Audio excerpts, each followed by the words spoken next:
This is Rafi Guzon, and you are tuned in to Nothing But That Sports Talk. Welcome to Nothing But That Sports Talk. I'm with Cruz on alongside Tatiyana Smallwood, who's an associate producer for ESPN. And as you can see, we're going on here for this episode. I mean, this is literally like the second episode I've done where we had to do straight audio, but it's all good. Welcome to the show, by the way, Tatiana. Thank you so much for having me.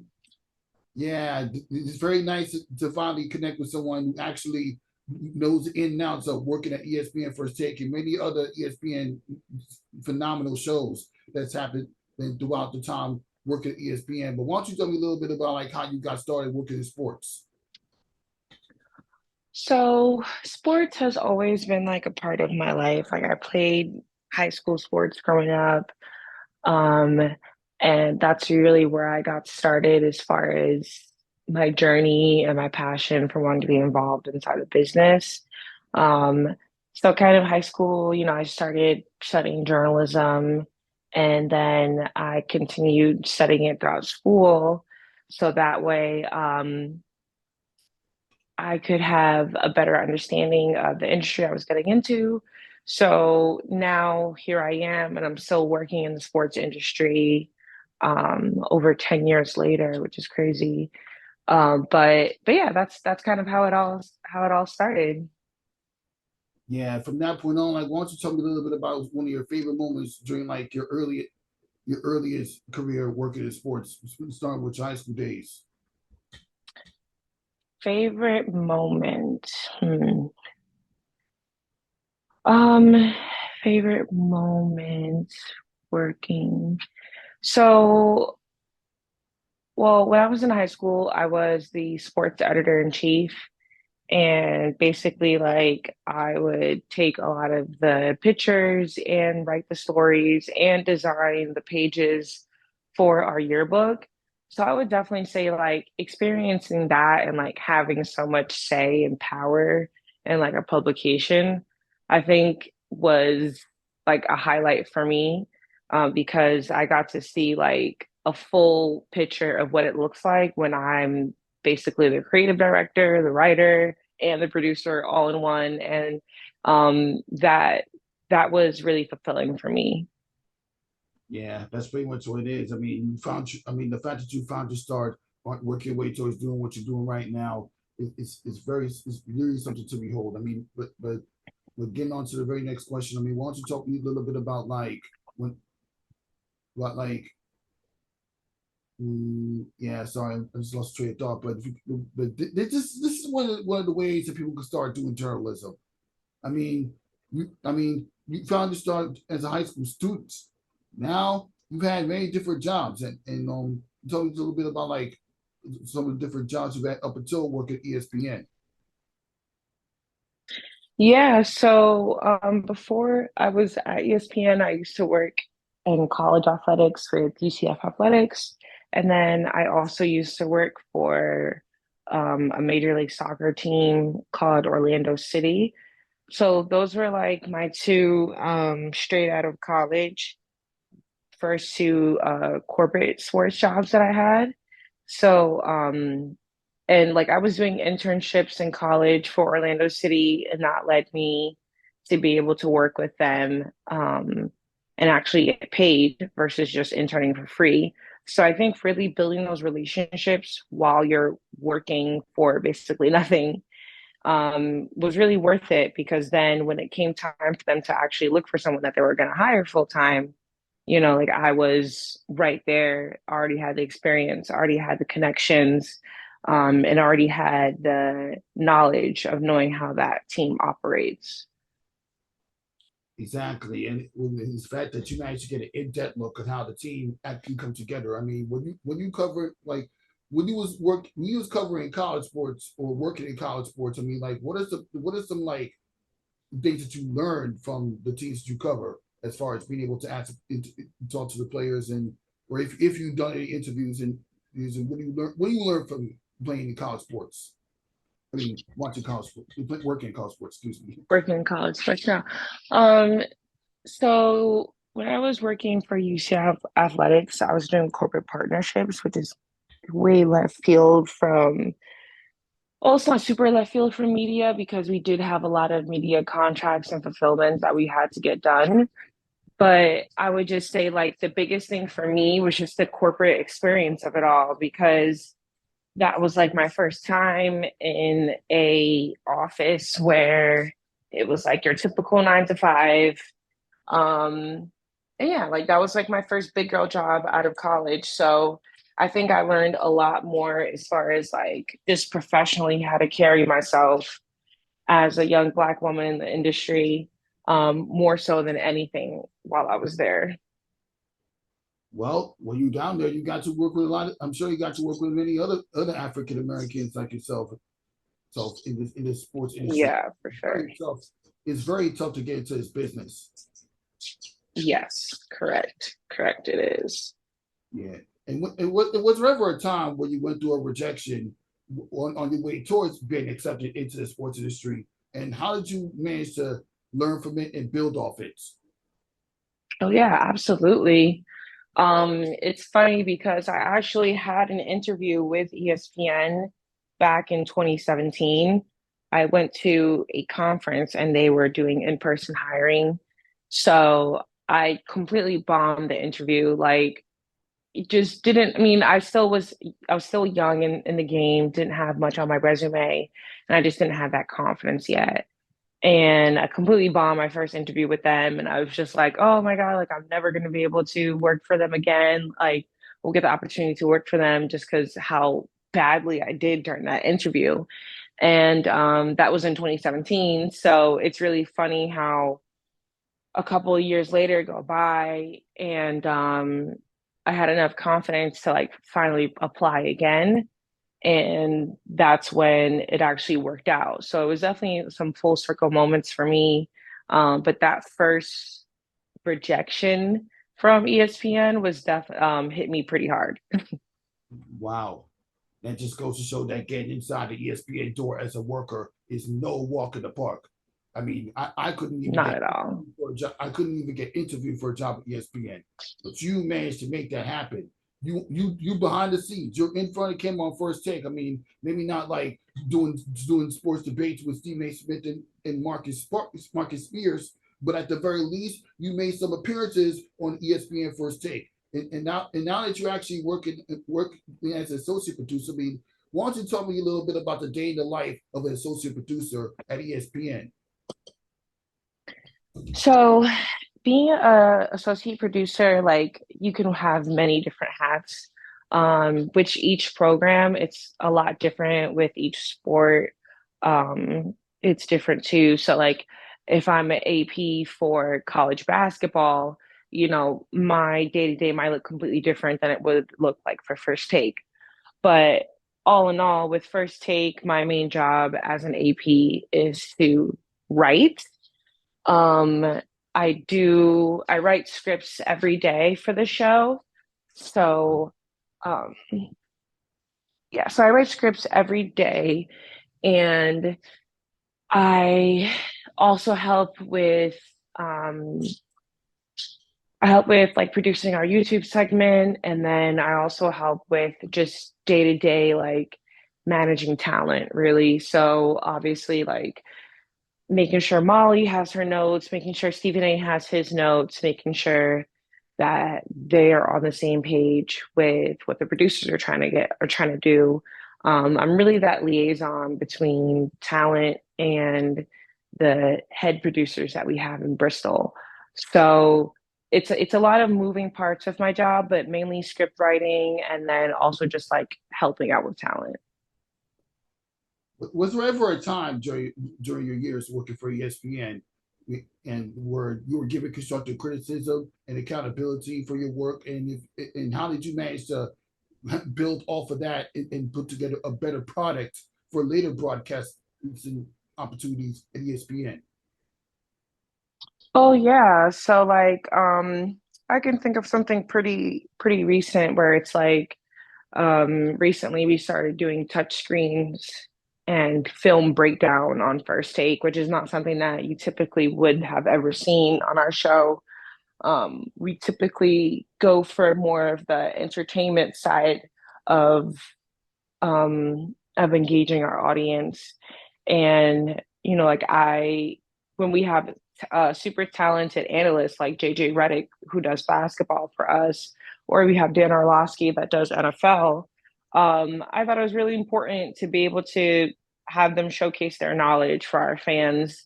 And during the NBA Finals, we started using telestration and touchscreen with JJ Redick, and that worked out really well to the point where we might probably going to use it again in the future come football season. So, but that was just something different that like First Take really wasn't accustomed to doing. Um, and then we had to go through a lot of different, workshopping to make sure that that was going to fit with what we were trying to do. And it took a couple tries, a couple weeks, um, can't get too down on yourself when things don't go right the first time. And now I feel like we're in a good place, and I'm really happy about that.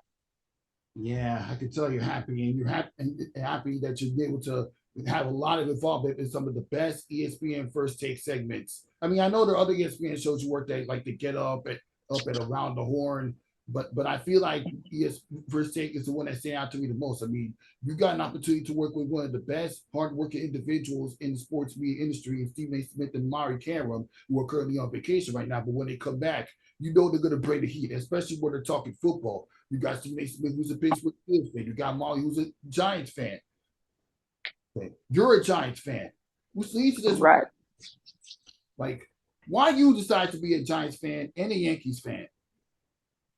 I grew up in New York, born and raised. So that was kind of like, I mean, I'm a home team kind of girl, especially like if I'm like when I was younger and first getting into watching sports, like the Yankees at that time, where I think it was 2009, they won the last World Series. And that was right around the time that I was deep into playing softball. So like softball, baseball, the equivalent, the similarities really is what drove me to being a baseball fan. And then on top of that, just being from New York, and watching Yankee games since I was a kid, going to the games with my dad. That definitely was a no-brainer.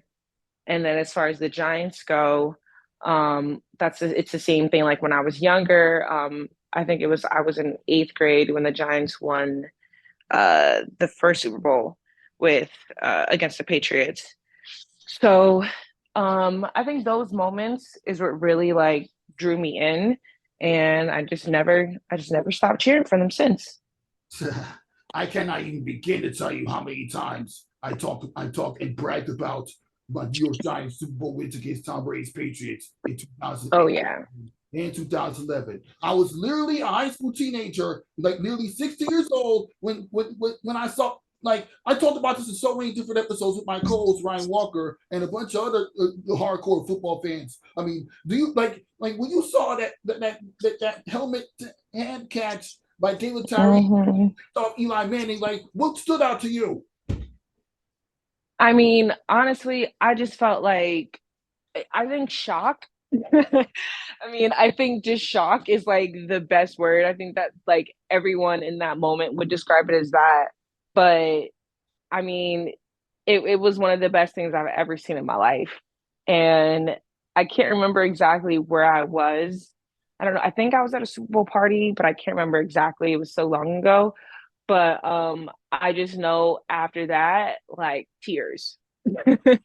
Tears because I mean, I don't know. I just think about the opportunity, like if they were to go back to the Super Bowl within the next few years, like I would probably be crying the entire time because I would just be that excited. Sure. For me, it's not really crying. It's excitement in 2011, in 07, 2011.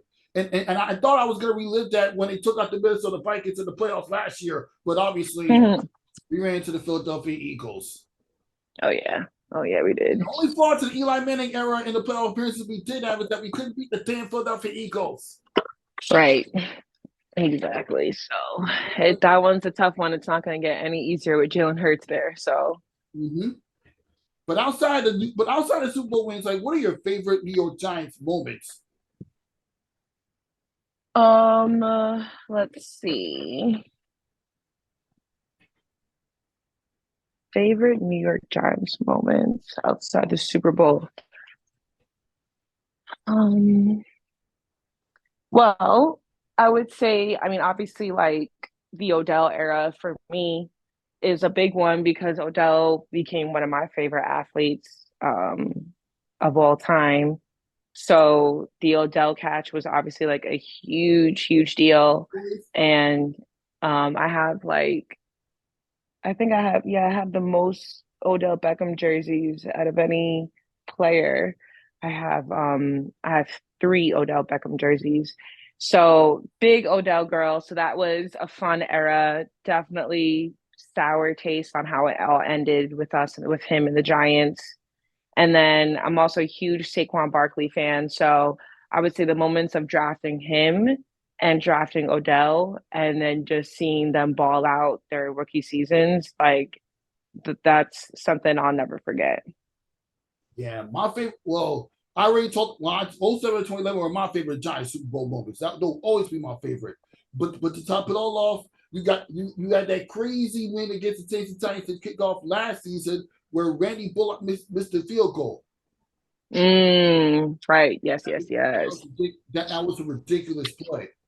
And I'm trying to remember a couple of other Super Bowl moments. I mean, and obviously last year, the one where we blew out the Indianapolis Colts to get back into the playoffs, then the win against the Minnesota Hmm. one season where in the 1 year that didn't lead to a Super Bowl win.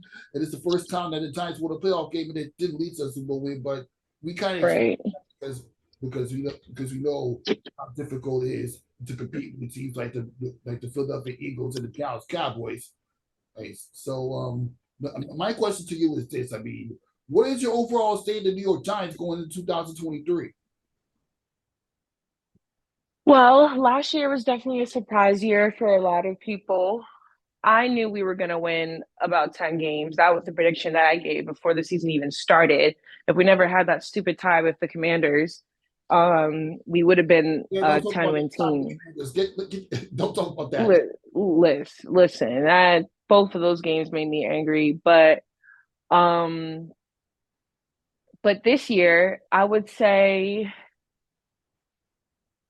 we got a lot of people that we just paid some big money to. So expect a lot of production from them. Andrew Thomas, Dexter Lawrence, Daniel Jones. I think this is Daniel Jones's year to prove whether or not the Giants can invest in him in the future. Because last year for Daniel Jones, it was all about just correcting those mistakes and just playing more of a safe ball, being a game manager, making sure that we can get through the game without hurting the team.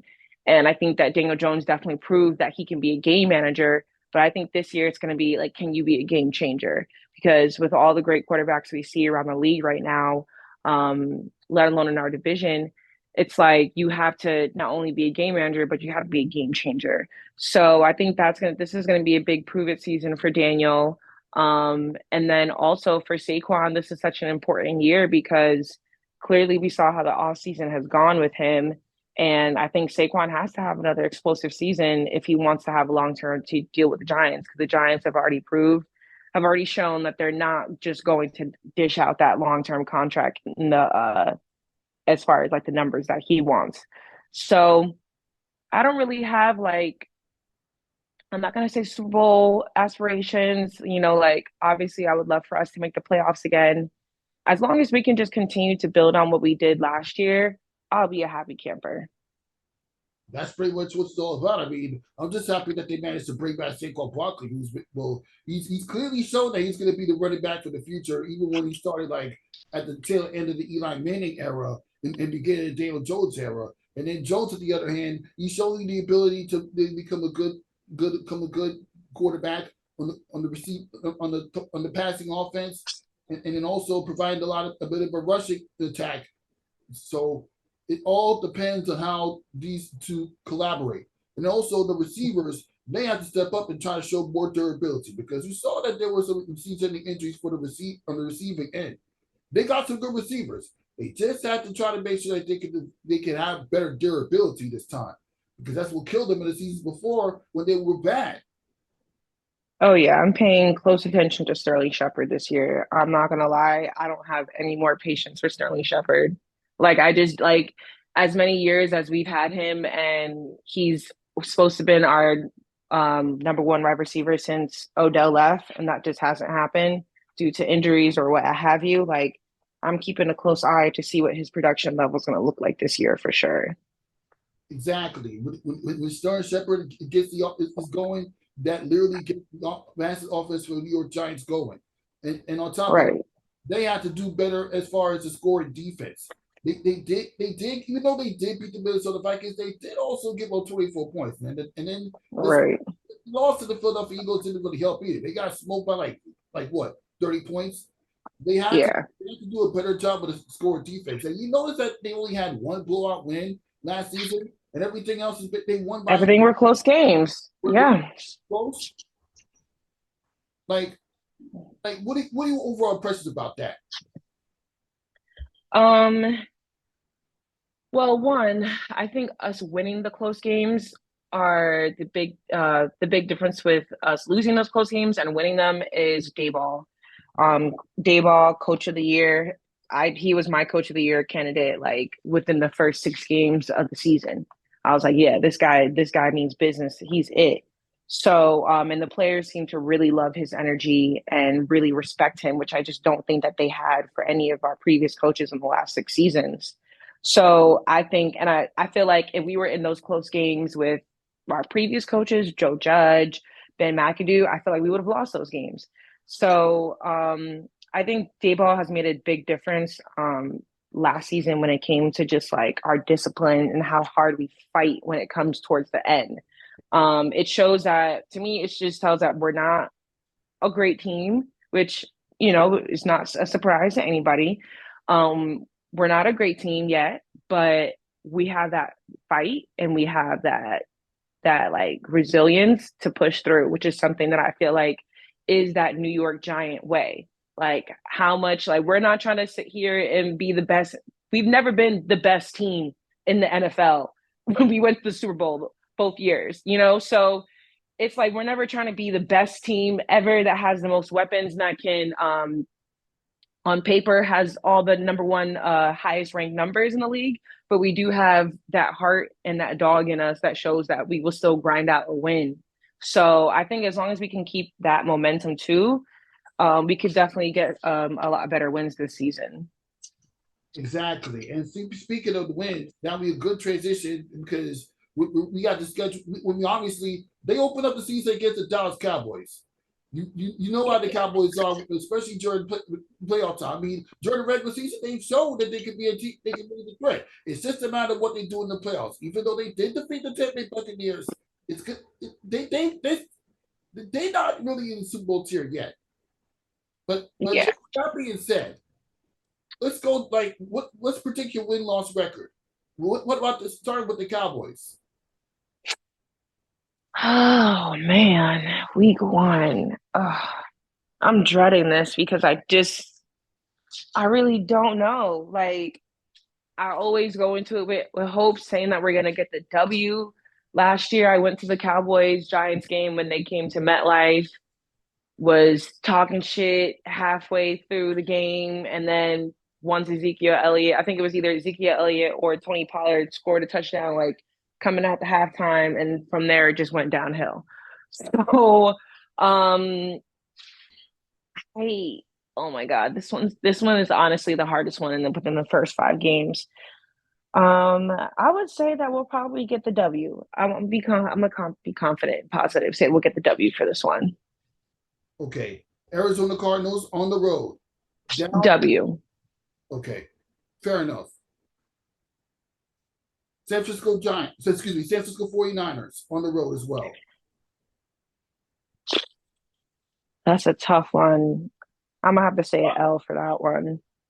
Yeah, I mean, if Brock Purdy puts up a series, becomes a Brock Purdy that we saw last season where he led the San Francisco 49ers all the way up to the NFC title game, only to get smoked by the Eagles, then we might be in for a huge run.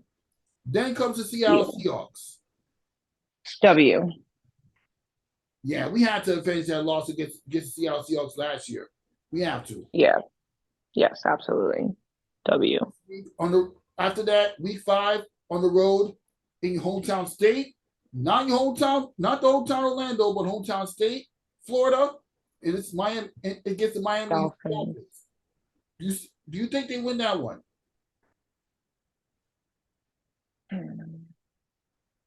See, the thing is, it's so hard with these because it's like I have so many question marks about the other teams versus us. Like Niners, I have questions about them because their quarterback situation.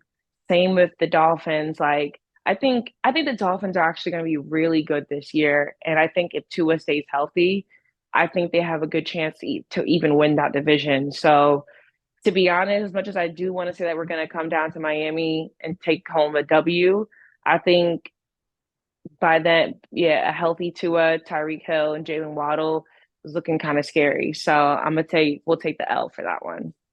Fair enough. How about against the Buffalo Bills on the road? I'm gonna say an L for that one. Fair enough. Washington Commanders. W. We're not losing to the Commanders this year. If we do, I'm gonna be upset. Very upset. Even more upset than when we tied with them. Honestly, yeah, no, because I would. That tie just looks so ugly. It just looks so the and one at the end is just such a put off. It's just such a put off. I'd rather us lose than freaking tie again. Honestly, that was just weird. Yeah, we cannot tie with the Commanders. Okay. Yeah, absolutely. The New York Jets. You see what he picked up at Aaron Rodgers, right? They're expected to at minimum win the division and get out the first round. I mean, like before I make like, do you think the Giants can defeat the New York Jets led by Aaron Rodgers? Well, we beat the Green Bay Packers led by Aaron Rodgers last year in London. So, I think we could do it again. Obviously, the Jets have way more offensive skill than the Green Bay Packers did last year. So it'll be a more difficult task. But that's one of those games where it's like there's going to be so much tension because we're both, you know how it is, New York Jets and Giants games. But it's going to be so. I feel like it's going to be more about how like the energy, and it's going to be more about the focus and the discipline to win that game. I don't think that game's going to be about talent. I think it's going to be mainly about effort for sure. Yeah. But do you see this being a victory or a loss? Let's say a victory. Okay. Let's see. Week 9, they got the Las Vegas Raiders. I mean, well, obviously we don't know what type of like a Vegas Raiders team we're gonna get. I mean, they won some close games. They had that crazy win. They capitalized on that stupid play by the Patriots, which they managed to get a win against the Seattle Seahawks. So, do you see the Giants going down to Las Vegas and getting that W? Absolutely. We got to do it for Darren Waller. That's what that is. So, absolutely. Okay. Week 10, we face the Cowboys again, only this time on the road, November 12th. Do you see that a win? Oh man, the Cowboys have so many question marks too. I can't say it's gonna be really hard to beat the Cowboys twice. So let's make it even and say an L. Okay. Okay. Now we get to week 11 against the Washington Commanders on the road. You see the Giants, they barely won last year on the road after an interception. But do you see them get done this time? Well, not really an interception. They just made a goal line stand, but yeah. Do you see them get it done again? Yeah, we gotta swoop the Commanders this year. They got too many moving parts. Sam Howell's their freaking quarterback. Like, yeah, we gotta take 2 W's, nothing less. Yeah, that's exactly important. Now, week 12 against New England Patriots. Only this will be the first time the Giants face the New England Patriots by a quarterback that's not named Tom Brady. So do you see Right. the Giants winning this one at MetLife? Definitely. I already have some pretty big wagers on that game, so definitely standing 10 toes down, saying that we're gonna take the W in that one. That's probably one of the ones I'm like the Cardinals and the Patriots are one of the ones I'm very least worried about this season for sure. Yeah, I mean, yeah, you can bet your house money on those games. I mean, seriously. Hmm. Okay. Week 13, they're on bye. Week 14, Green Bay Packers at home on Monday Night Football. Yeah. Jordan Love, new quarterback. Yeah, I'm gonna go with another W. Okay. Okay, fair enough. On the road, they face the New Orleans Saints. Do you see them win that one? Yes. Week 16 against the Philadelphia Eagles on the road. Nah, that's gonna be a tough one. That's a tough one. That's a tough ask. So yeah, it's that one's probably gonna be a nasty L. Not a regular L, probably a nasty one at that. Okay. Okay. Week 17 against the Los Angeles Rams at home. Now, to be fair, even though the Rams were egregious last year, they have beaten up the Giants the last 3 meetings against them. So we don't know what type of Los Angeles Rams team we're going to get this year. Um, yeah, I think that I'm not really too concerned about the Rams this year either, so I'm gonna go with W. Okay, so yeah, Where we at? so yeah. After that, they finish the season at home against the Philadelphia Eagles. Now look, by that time, the Eagles are probably going to have a playoff spot in the division clinch. So, but regardless, do you see the Giants winning the game on January 7th? We got to take one. We got to take at least one. So yeah, Okay, W. okay. So yeah, So where does that put our record at by that point? yeah. At that point, you probably had to do your Giants fit. You probably had to do your Giants beat about 12-5. That's a big ask. I'm like, 12-5 is a big ask. Okay. Yeah, big cast indeed. Now, we already talked about the Giants. Now one of the things that stay out to me about football season is the fact that the New York Giants are the same division with the Dallas Cowboys. We already talked about the Cowboys. So what we don't talk about is the little affair that Stephen A. Smith always has with the Cowboys and its fans.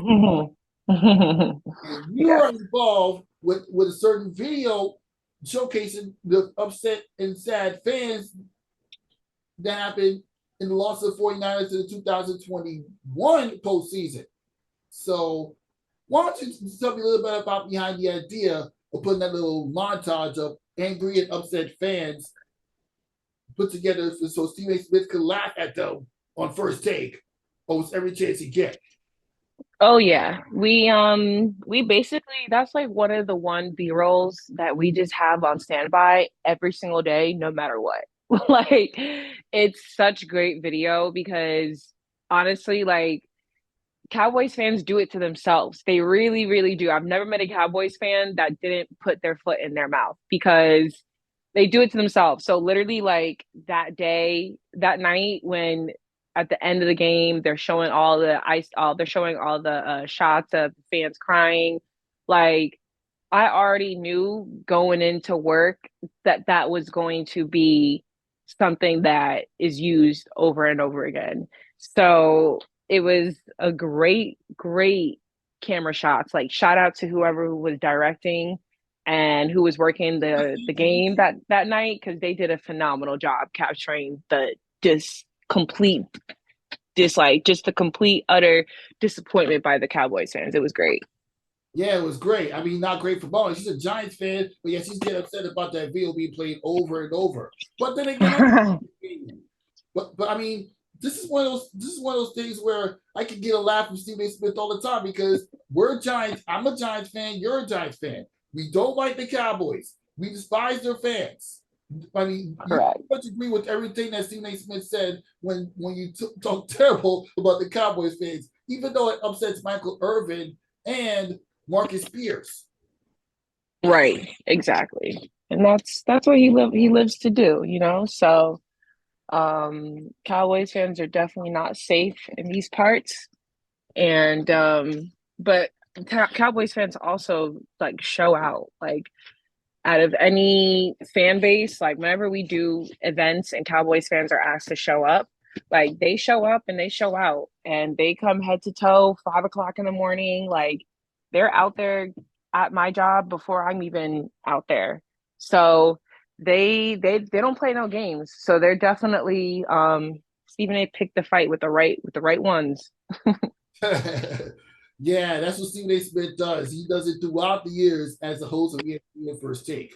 But yeah, but let's just get. But that's only one funny aspect of Stephen A. Smith. But to me, and this happened in most recent years, is his mindset towards the New York Knicks. When they're doing well, he gets excited. When they're doing bad, he gets upset and frustrated with the years and years of frustration of the Knicks not being able to win a championship, even if you're like one win shy.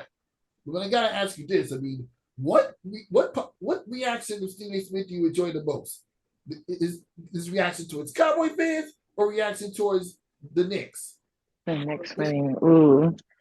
Um, well, I'm not a Knicks fan. Like, I kind of been adapted as a Nets fan, which I'm slowly regretting each and every year that goes by. So I don't really care um for the Knicks hyping the Knicks up. Like, I'd rather see him torture Cowboys fans any day than brag about the Knicks. So definitely I'm going teasing Cowboys fans. I'm not even surprised. I mean, me and my co-host for my podcast. I mean, you'll probably meet him whenever you come back to the show. Whenever you have time to come back to the show. So we always talk about how egregious Cowboy fans are. Hmm. It's, Absolutely. it's just so amazing. But to continue the conversation about Stephen A. Smith, I mean, obviously, a graduate from an HBCU school, he has his own book. He's been covering sports for like about 30 years, mainly the NFL and the NBA. How is Stephen A. Smith? How is Stephen A. Smith like an inspiration on you as a worker in the sports field? Yeah, he's definitely a big inspiration. I read his book that he released earlier this year, a New York Times bestseller. I read it front to back, and that was an interesting experience because that was the first time that I ever was able to read like a autobiography, and then also be able to ask that person that wrote every single word in the book about the things that I read. So like I read it for fun, for like my own pleasure, but I also read it going into work every day because I knew that I'd be able to go into work and ask Stephen A questions about the things that I read. And we've had conversations about the different stuff he talks about in his book, the challenges that he went through with ESPN, which is great for me because, he's been in the game for many years and I'm going on to my fourth year in January. So to be able to learn from his mistakes, I think is the biggest thing. And he's not shy about him making mistakes, and he's not shy about the things that he did that that hurt him, and then also helped him in the future. So, and he's definitely not shy about spreading that knowledge and making sure that I grasp that.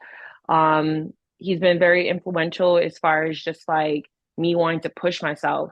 Like he does a lot for ESPN, in case you guys haven't noticed, like whether it's NFL draft, NBA draft, NBA finals, like Super Bowl, first take, NBA countdown, like Stephen A is spread literally everywhere in the company. And he's still, as a 55-year-old man who's been at the top of the sports business for decades, literally still works his ass off. So that tells me that like I have I have nothing to complain about except for just continue to work harder because there's another person in front of me who has basically done it all and has been in so many different places that I haven't been yet, and he's still not done working. So that has been really influential for me for sure. Exactly. Stephen A. Smith is a major inspiration to a lot of people that are trying to talk sports, whether it's on the podcast or radio or on TV. I mean, hey, you know what? I can compare to Stephen A. Smith. I can't even begin to tell you when I started doing audio radio training at LIU Brooklyn, which is where I went to school, by the way, for journalism. That gave Mm. compared to Stephen A. Smith, and I low key unintentionally became a Stephen A. Smith fan after that segment where he was boasted about the New York Knicks when they had like a little 8K win streak in 2021, and he was overexcited, saying New York stand up, New York stand up, Hmm. on to blue skies. Hmm. Hmm. Yep, yep. Sounds about right. I've been a Knicks fan since 2005, and I can't even begin to tell you how this man inspires me to continue talking sports on nothing but that sports talk. Oh, Whether I I'm love talking that. sports with you or the Zoom press conferences interviewing WNBA players. I mentioned I used to cover the WNBA, or I'm on the or in summer basketball courts interviewing ballers. I mean, seriously, I've done a lot for this platform. Hmm. And Yeah, yeah, for one thing I want to debate with this man, but that's a conversation when we get off the air. sure. Going toe to toe with Stephen A is not for the weak. I will just say that. Listen, Because listen. that man knows. As long as I've been hosting this podcast, I'm never weak when it comes to putting it together. And but anyway, but getting on to more stuff about you. I mean, I noticed that you've done a lot of very interesting videos, TikTok videos. They're very entertaining with that.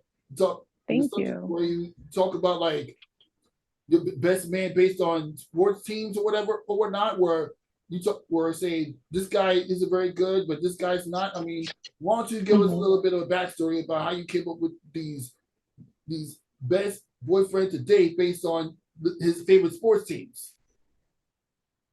Wow. Yeah, it's funny because no one's asked me yet like where that idea came from. So, but it's funny because I'm pretty sure it came from a previous TikTok that I did. So towards the end of 2022, there was a popular trend that women were doing where it was like, you know how Spotify will give you your yearly wrapped like music playlist, like what you listen to the most on Spotify, this, that. So there was your dating life, but in a Spotify rap kind of slideshow that people were doing. And so I was like, okay, well, like I've had a fun year of dating, getting to know people. I might as well do one for myself. So I was doing one for myself, but obviously with me, it's like I usually describe my dating life like in sports terminology anyway. Like that's just how I am, like talking to my friends. I'm like, yeah, well, like it just naturally clicks that way for me. So I ended up, like putting like, teams, the teams that the guys that I went on dates with, I ended up putting like, okay, I went out with like 5 Patriots fans, I went out with 4 Cowboys fans. Like I ended up putting that in one of my slides, and I noticed that like that got a lot of attention um in the comments. So that was like towards the end of 2023. And then fast forward to like when I made that first TikTok about the fans, I'm trying to figure out if there was like, oh yes. So there was another TikToker, I don't remember his name. There was another TikToker and he did uh what your man sports team says about him based off of European and Premier League soccer teams. So like Arsenal, Barcelona, Man City, like those teams. So once I seen him do that, that's when I did a stitch with it and I did like a duet, and I was like, okay, well, I'm going to do this for NFL football teams. So that's where that idea really also sparked from. And then as far as like people always ask me like, well, how do you know that this guy did this, and how do you know that Panthers fans are like that, and oh my god, you got it so right. Like honestly, most of the stuff that I gathered was just based off of like my knowledge of knowing how the team is doing, and then just funny moments that I've also seen on social media with those fan bases.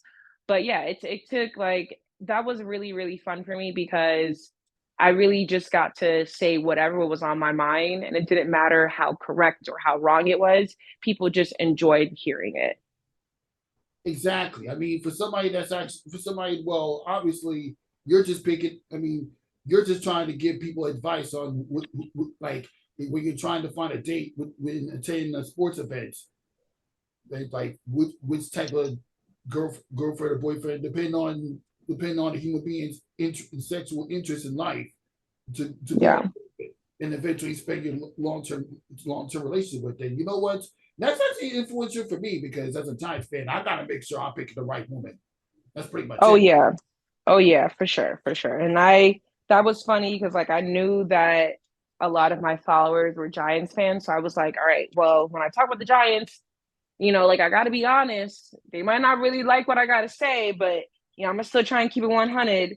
But I definitely gave my Giants a nice shout out when I was doing my list, but I was definitely nervous about that one. I Yeah, didn't want to get jumped. I didn't want to get sent off to the gulag because my Giants fans didn't like what I had to say.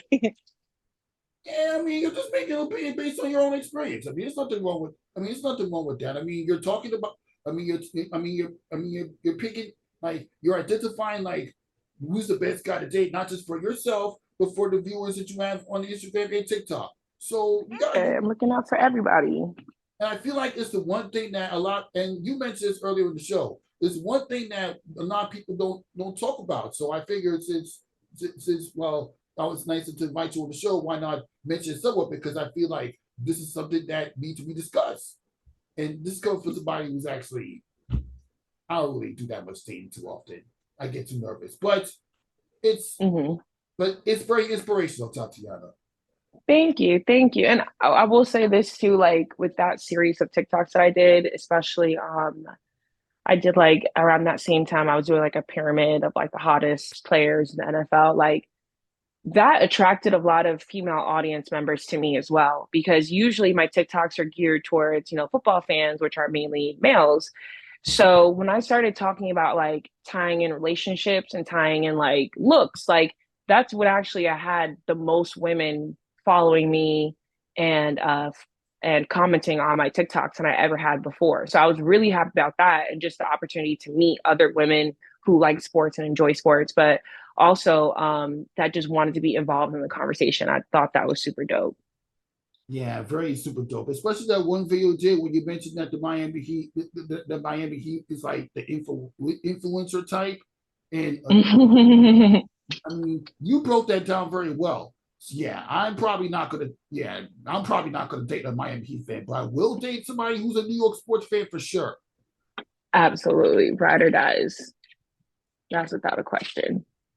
Yeah. Now, yeah, I don't know if you've been following the WNBA, but there's a certain discussion going on debating whether or not you have super teams. Ever since the New York Liberty, Mm. Brianna Stewart and Jocko Jones and the Aces picked up Candace Parker, they about to duke it out in the Commissioner's Cup.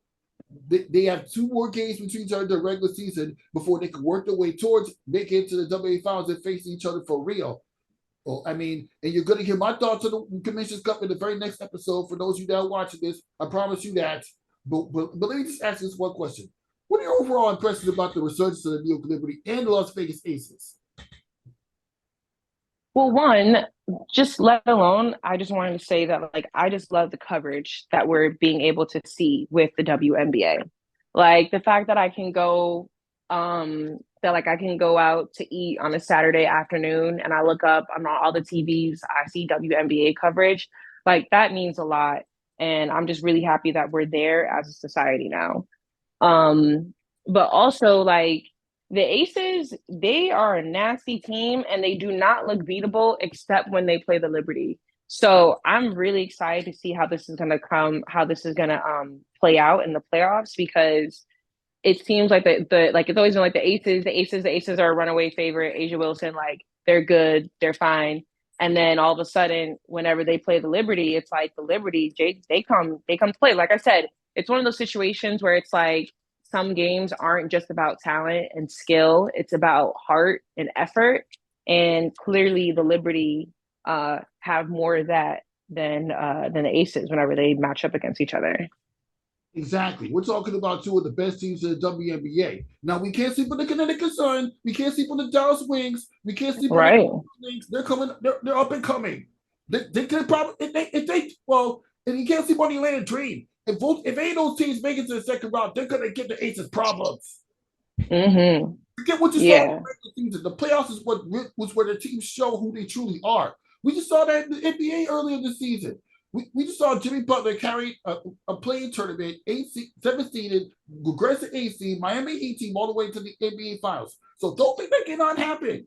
Don't just because you're the top team in the WNBA means you're a lot. Look what happened to the Bucks. Big facts. Big facts. So yeah, I'm really excited. I actually have to get to a Liberty game. I have not, but I have a few coworkers that have gone out there. So I'm gonna hit them up, see if they can look out because I need to catch a game this season for sure. Well, I went to a game against Chicago Sky not too earlier this year, and well, unfortunately, they ended up losing that game. But I'm working my way towards going to another one. If not late at the end of the regular season, I recommend hold on to your money for the playoffs because it's gonna be exciting for the New York Liberty. Hmm. Definitely will do that then. Yeah. Now to continue the conversation, what have you always loved about watching the WNBA throughout your years as a sports individual? Honestly, I just really like the improvement as far as like the respect that I feel like WNBA is starting to get now. I mean, we've seen for years situations where WNBA players can't have just regular charter flights the way that like there are college kids that are flying on charter planes to get to their schools. I mean, the fact that the WNBA players um, have to go through commercial flights and aren't being treated the same way, like that's always been a big slap in the face. And then I feel like now, where there's more people being invested into the cause and being invested into the sport itself, like we're just overall seeing better coverage of the game. We're seeing better treatment of the players. And like these ladies are actually getting their flowers. Like we talk more about the WNBA on First Take now than we ever do. And I'm pretty sure like outside of Sports Center, like we're probably the only show that talks about the WNBA as much as we do. So it's really been about like seeing these stars, seeing the young stars, Sabrina, Diana Taurasi, Candace Parker, Asia Wilson, seeing all of the older women pass down the torches to the younger girls who are really carrying the sport. And then obviously it's not going to stop when we have Angel Reese and Caitlin Clark, Paige Buckets. Like it's going to continue to get better and get better. And that's what really I'm most excited about. Exactly. And you know what? I'm no associate producer for ESPN, but what I can tell you is the same way that the ESPN First Take, they put a lot of debate topic focus on the NFL and the NBA and this offseason. Why are we not getting it in the WNBA? Like seriously. Why I got like I prefer to talk about the consistent development and the consistent development of the Aces and the New York Liberty, the Commission's Cup on every day when I turn on ESPN First Take. Not, oh, is Aaron Rodgers going to be a good quarterback? No disrespect to the NFL. We get that the NFL and the NBA are two major sports, but put that same focus onto the WNBA. Like, seriously. The only way you talk to Right. about the WNBA is if it's like a quick takes or if it's like an occasional moment, like Brittany Griner stuck in Russia. That's the only time you put focus on the WNBA. You need more focus on that. Yeah, no, I totally agree with that. And that's one of those things where um the bottom line for a lot of our executives are ratings. And, like they are able to tell demographics based off the ratings and like what really works and what sells as far as keeping those ratings high. And that's the bottom line for, ESPN as a business. They care a lot about the money and they care a lot about keeping those ratings high. So when you have that as like the main focus and the main goal, unfortunately, you are going to miss out on covering some of the local stuff or some of the not as big headline stories as we should. And, and that's something that as a young Black woman producer, where it's like, I tend towards, I tend to lean towards the quote unquote new media than the old media lifestyle of, just going about coverage. So I'm one of those people that, yeah, I'd rather talk about what Brittany Griner and her return and her uh, career continuing to make a run. I'd rather talk about that than talk about Aaron Rodgers going on a darkness retreat for every single day. Like, that's stuff that I prefer. So, we're definitely in the same boat with that. But I think it just comes as like how it was with women college sports. So many people watch the NCAA women's final and March Madness over the boys because it was just that much better. And I just feel like the more you continue to water this sport and continue to build the fandom up and build that interest that people have, I feel like you have to be able to show people that they can be interested in it. It's not just about what they already know. Show them that there's something new that you will like. So I think it's a work in progress, but it's something that we definitely discuss, especially at like the ESPNW summits that I go to. That's on the forefront of like a lot of the women here. That's what we think about a lot. That's a fact. It's something that we need to be worried about. I mean, obviously, I know you got made different women's focused platforms that ESPN has to cover it, but it needs to be talked more in First Take. Just like I said earlier in the show. And like, I mean, I got a lot of, I've interviewed so many people that put a heart, blood, sweat, and tears to the cover of the WNBA, even Mm-hmm. in many different demographics. So how do you think they Mm-hmm. like, what do you think is the reason why Ari Chalmers the Bleacher Report mentioned in an interview that there was only two people that covered the WNBA's New York Liberty, like way back when they were playing at the Garden. It needs to be more. Yeah, for sure. Definitely. Yeah, I think it's a work in progress, but we will get there one day. So just keep on hanging with us and we'll get there for sure.